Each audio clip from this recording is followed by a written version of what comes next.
How does someone like you come from Tennessee out here to Hollywood and break into this business the way you have? It's a pretty tough question. I don't know. Like I said, I just had some good breaks, and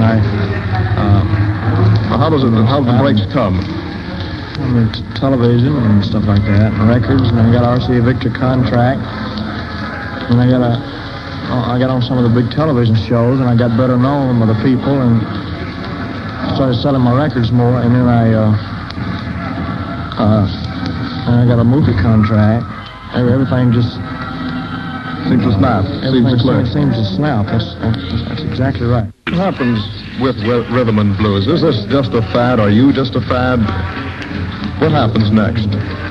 You tell me. I wish I knew. What is rhythm and blues? Rhythm and blues is just rock and roll. It's just it's a music. Rhythm and blues is not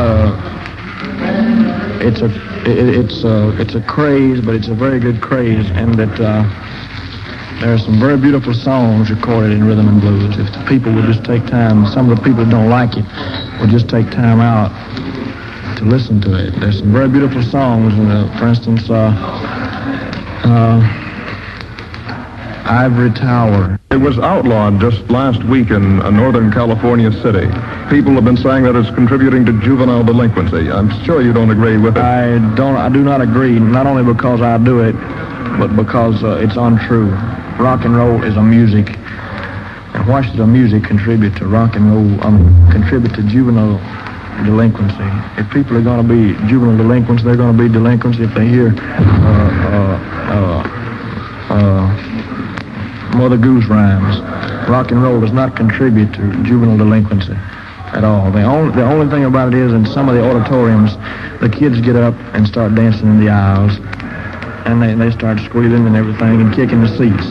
Now that's the only thing that I know of, and that doesn't happen all the time. It just happens in some cases. How people around the country were reacting to him, he replied, The reaction has been very well. I don't want to sound like I'm bragging or anything, but the action has been very good. The people have accepted me very well. Elvis had an explanation for his Las Vegas flop.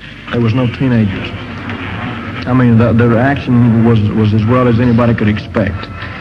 But it was only my imagination, because I was used to a bunch of howling, screaming teenagers, and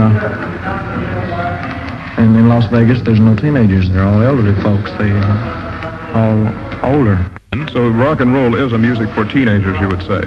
No, I didn't mean it that way. I mean, it's just that I said I was used to the screaming teenagers, and there was none out there. Mm-hmm. It will be accepted, you think, more by older people soon? I don't know about that either, but I just know that right now it's the biggest record-selling business there is rock and roll. How many records have you sold? You mean all total, or on each individual record? By all total. Oh, I guess I've sold 2.5 million.